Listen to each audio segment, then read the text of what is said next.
महायुतीचे 124 मतदारसंघाच्या अधिकृत उमेदवार देवयानी फरांदे यांच्या प्रचारार्थ प्रभाग क्रमांक 13 व 14 मध्ये प्रचार दौरा संपन्न।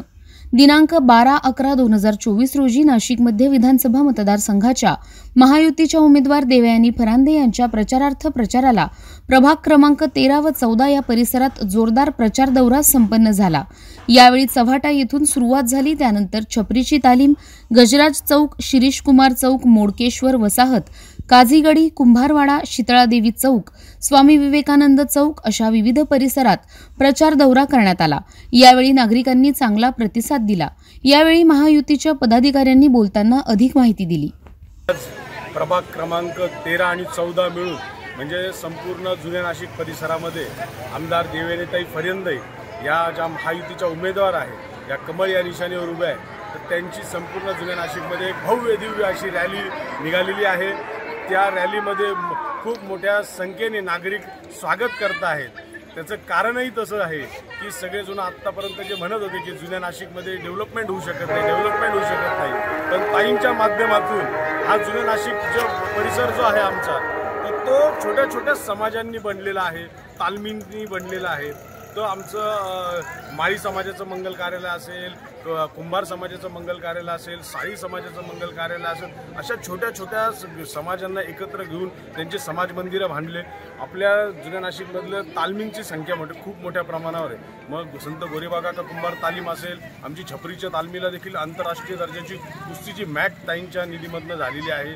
तिथून पुढे गेल्या आदर्श तालीममध्ये एक दुमजली बिल्डिंग झालेली आहे, तिथे देखील व्यायाम साहित्य आहे।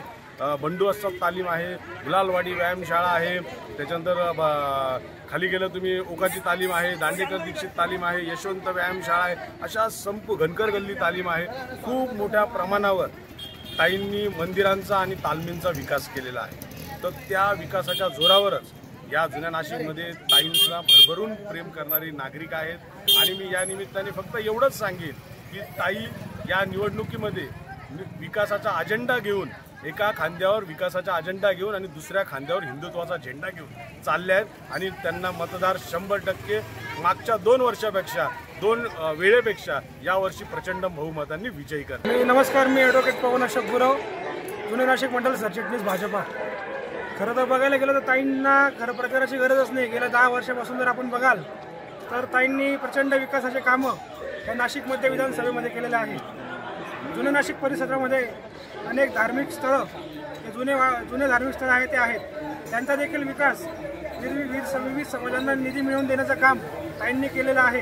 आणि त्यामुळं जुने नाशिक परिसरातील सर्व समाज हे ताईंच्या कामावर अतिशय खुश आहे।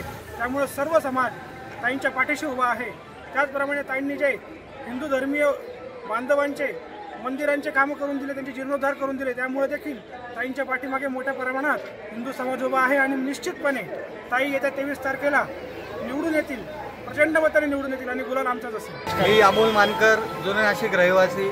मॅडमांबद्दल सांगायचं झालं तर मॅडमांचे जे आज विकास कामं झाली आहेत, इथे वनमाळी समाज मंदिर आहे, साळी समाज मंदिर आहे, मोठ्या प्रमाणात जीर्णोद्धार मॅडमांनी चांगल्या प्रकारे केला आहे। तर जुन्या नाशिकामधून मॅडमांना खूप चांगल्या प्रमाणात सपोर्ट मिळत आहे।